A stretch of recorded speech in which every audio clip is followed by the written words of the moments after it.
ہماری لباس ہے تم ان کے لباس ہو، اور لباس میں اگر میرے لباس پہ گند لگ جائے تو اس کو دھونا ہے نا مجھے، یہ نہیں ہے کہ شلوار کو اٹھا کر کے آگ لگا دوں۔ اگر میرے لباس پر گند لگ گیا، معمولی گند لگ گیا، تو اس کو مجھے دھونا چاہیے نا، میں اس کو دھو ڈالوں۔ یہ تو نہیں ہے کہ اس کو آگ لگا دوں، بھائی شلوار پہ پیشاب لگ گیا، پخانہ لگ گیا، اس کو آگ لگا دوں، پٹرول لاؤ اور ماچس کی تیری۔ ہم لوگ کیا کرتے ہیں، اب اگر بیوی کا قصور ہو گیا، بیوی سے کچھ گند ہوا اور اس نے کوئی غلط حرکت کر دی، یہ تو نہیں ہے کہ اس کو طلاق دے دو، یودو ادرے سلور پیزا اشفق ہوا تھا نا زو،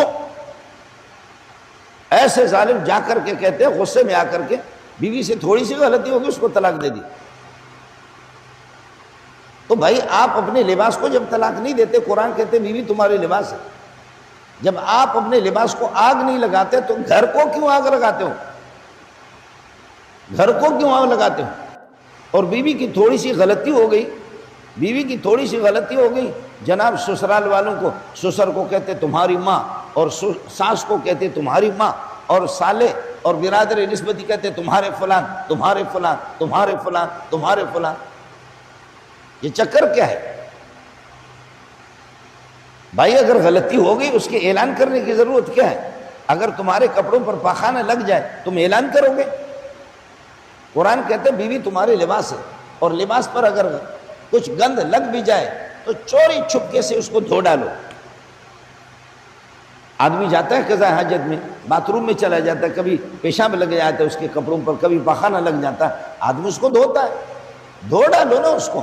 چوری چھپکے سے کسی کے سامنے اعلان کرنے کی کیا ضرورت ہے؟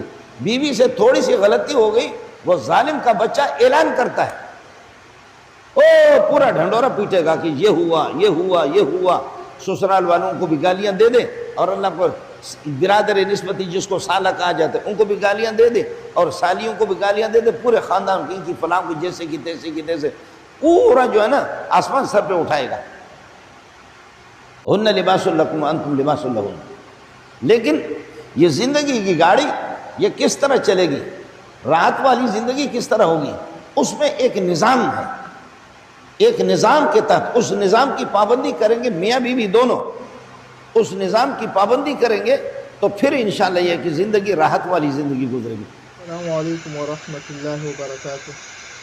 محترم سامعین، مولانا منظور مینگل صاحب کا یہ بیان جو خصوصی جمعے کے موقع پر انہوں نے یہ چند قرآنی آیات کا تشریح کی، جس میں مولانا منظور مینگل صاحب نے میاں بیوی کے حقوق بیان کیے اور ان کے جو تنازعات کا حل بیان کیا کہ آج کل معمولی بات پر میاں بیوی ایک دوسرے سے ناراض ہو کر اپنے خاندانوں کو گالیاں دیتے ہیں اور ایک دوسرے پر عیب ڈالتے ہیں، غلطی دوسرے پر ڈالتے ہیں، الزام فلاں کا ہے، جس کا نتیجہ یہ ہوتا ہے کہ دونوں کے درمیان طلاق واقع ہو جاتی ہے۔